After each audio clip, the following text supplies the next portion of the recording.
How are you today? Good job.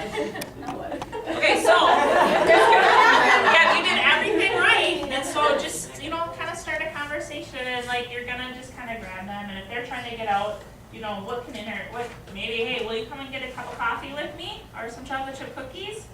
Would that sound okay? Yeah. Yeah. And then try your hand again, and then just kind of go back. So it's not going to be this, oh, I got your hand. It's not going to happen. Like, we're practicing it like it's going to be so easy, and like you guys are saying, they could be combative.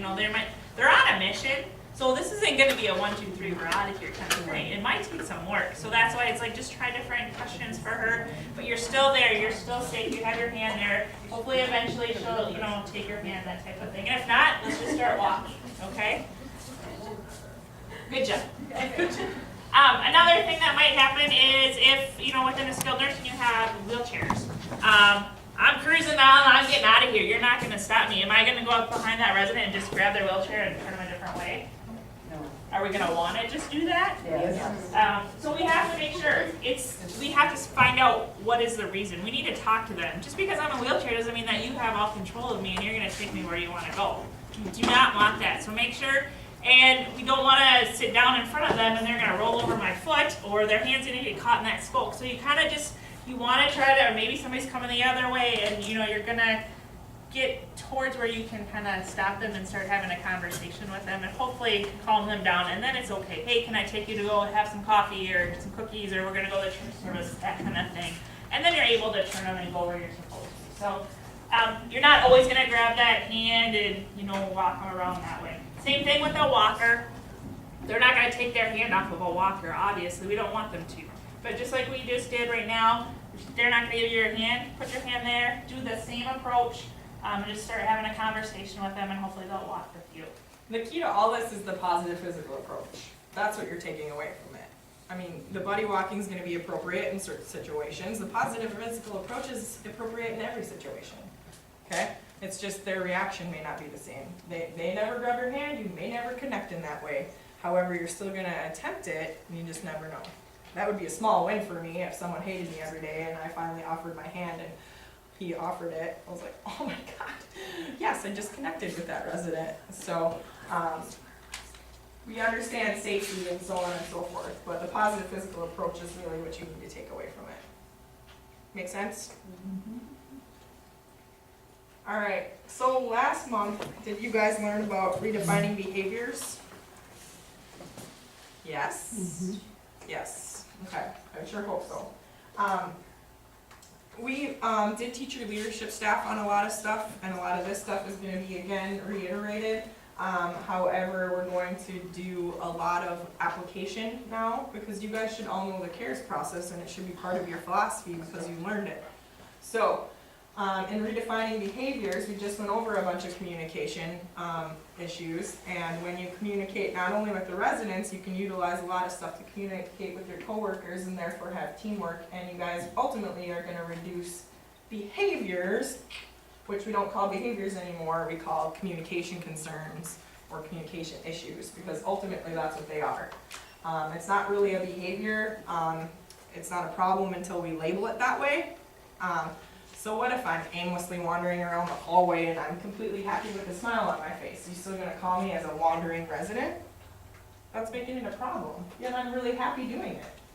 So why would we do that? So that's redefining the behavior pieces.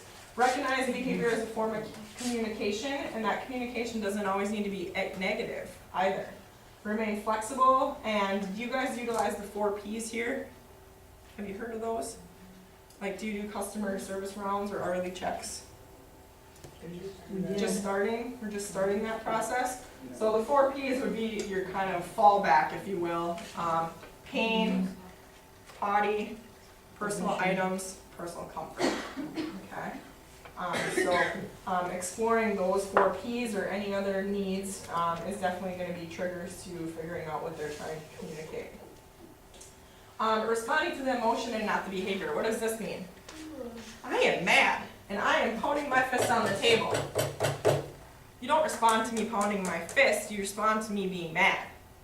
Okay? We all go for the actions, but really we gotta, I understand you're really mad right now. Not stop, hit the table. I understand you're really mad right now. Let me hear it. What are you mad about? Okay? Respond to the emotion and not the action. Acknowledge the request and respond. Search for the reason behind that behavior. And as we mentioned in the beginning, you do not take the behaviors personally. Okay? It can be just part of the process here. And even though we're looking at all of this stuff, we need to understand that it's a person in distress in front of us when they're trying to communicate something they really are having trouble communicating. So all of our so-called in the past behaviors could have been related to a bunch of these items, which you guys should have just learned about. Physical discomfort, overstimulation, unfamiliar surroundings, complicated tasks, and frustrating interactions. Again, we have the holes in our brains, so we are unable to sufficiently dissect all of this stuff, and therefore a behavior might come out in trying to communicate it. I do know when we discussed environment, and you guys learned about that, overstimulation can really affect individuals with dementia. Last time when we were down in your dementia unit, I think there was like Ren and Stimpy cartoons on TV. Not really appropriate. And again, a lot of background noise that they're probably not understanding. It could cause a little agitation or a lot of agitation for individuals. So making sure that overstimulation is taken away. Inability to recognize surroundings, difficult following steps and completing tasks, that's us not rushing them, so on and so forth. Let's be real, I just had someone back there say, well, what if we don't want to touch them at all? They're going to get aggressive. We have some of those residents that are just going to be aggressive with us. I don't want to get hit. Absolutely, we understand that. We know that social filter is gone, social interaction might be gone, and that's just the state they're in. So when those situations happen, we need to really obviously provide safety for all and create space, restore the calm, and debrief. This is something we'll push with your leadership staff is if you are dealing with someone who's aggressive, you absolutely, after the fact, need to be debriefed by somebody. I was in a situation, I was brand new, and someone tried to hurt themselves, and I stopped them from doing it, and being 2 weeks into the job, it was very overwhelming.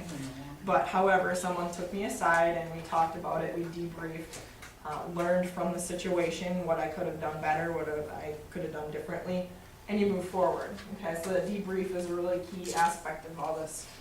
Remain calm. Again, your nonverbal signals will trump over your words spoken. That's a positive physical approach. If I'm coming up to someone who's agitated and I'm coming up to the side and I'm nice and calm, because I checked myself prior on how to approach this, versus oh my God, we need to fix this, it's going to have a different reaction. Rule out pain and other physical needs. Focus on feelings and not facts. That's that we're responding to the emotion versus the pounding on the wall again. Calm, firm, steady voice, obviously to restore the calm. Obviously we want to investigate everything, finding the root cause as to why I'm so upset. And then remembering many episodes of aggression can be linked to how the individual is approached by the caregiver. Okay? Most of the behaviors are our fault.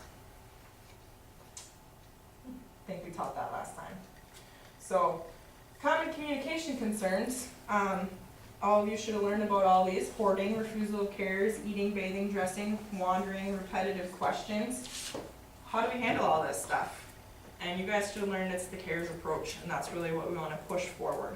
The CARES approach is the C is that connect piece. So it's your positive physical approach. It's your investigative pieces within that positive physical approach to figure out how you're going to assess and respond to the situation. Then you're going to evaluate everything that you did within that situation, and you're going to share that information. I think the share is the biggest piece. If I came in and Angela, she's really frail and weak and we need to get her to exercise, and every day I come in and I'm like, Angela, let's go to exercise. And she says, no, I ain't going. However, I came in and say, Angela, let's go do some stretching. She's like, yeah, let's go. That might be something important to share with everybody, is that the approach is we don't use the word exercise, we use stretching. Okay, something simple and easy like that. Or an approach where it's gonna not have someone swing at me would obviously be something that you would want to share as well. So, I think the biggest thing on this slide too is this part right here. Staff adapts versus a resident. Okay. We have a lot of residents who don't follow how we think things should go. I said, if you tell me that I have to wear well, it's kind of funny because I said brown the other day. I like bright colors, obviously. So if you told me at 85 years old that I gotta wear brown every single day and I couldn't have my blue hair and I couldn't eat my chocolate chip cookies, we're gonna have a problem.